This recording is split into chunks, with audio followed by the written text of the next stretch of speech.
Parents across the country are fighting back against critical race theory. Critical race theory. Critical race theory. Critical race theory. What was widely accepted for decades has now become a contentious political talking point.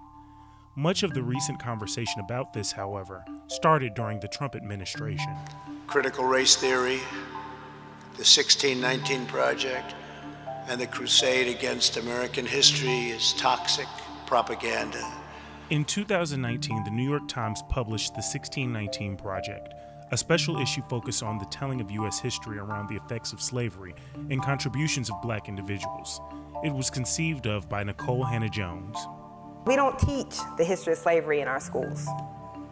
We cannot confront this, and so it's hard to understand where we are today when we don't understand the past. After the start of the COVID pandemic and murder of George Floyd, equity was finally being seen as a priority. The 1619 Project was awarded the 2020 Pulitzer Prize for commentary. It helped inspire corporations across the nation develop policies focused on inclusion and racial sensitivity. But reactions to this racial reckoning were divided. President Donald Trump instructed federal agencies to end racial sensitivity training, calling out specifically critical race theory. I ended it because it's racist. We have to go back to the core values of this country. They were teaching people that our country is a horrible place, it's a racist place, and they were teaching people to hate our country. These are my babies, not yours. If you are embarrassed or ashamed of your skin color, that's your issue, not mine nor my children. How should the Department of Defense think about critical race theory? We do not teach critical race theory. We don't embrace critical race theory, and I think that's a spurious conversation.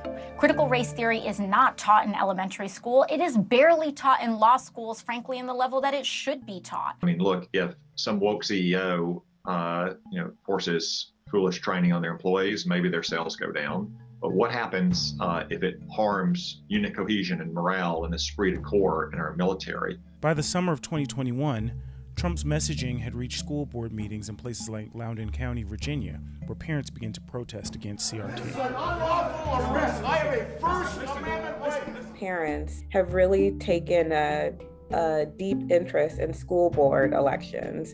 This is something that we haven't quite seen before in terms of the number of people being recalled from school boards, the number of people running for school boards, all over critical race theory.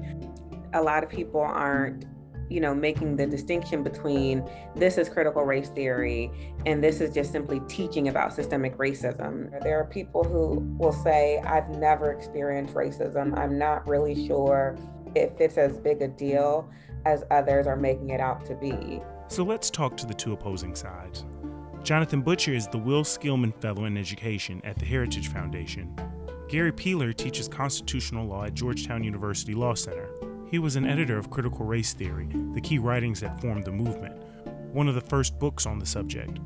These are college-level ideas because they're basically the premise that the world is not necessarily simply the way it seems to our senses, that more might be going on. It's a theory of interpretation of how to look at the social world that we live in, practices, etc., institutions, and how to interpret that. What does it mean? Why does it work the way it does? It is a philosophy that believes that everything in public and private life must be considered with respect to racial identities. One of the core ideas of critical theory is that experience is what mattered, not objective truth. If you see the world through the lens of race, why then everything becomes about racism. But is this actually being taught in K-12 classrooms? What is taught in schools is the curriculum, the facts of history.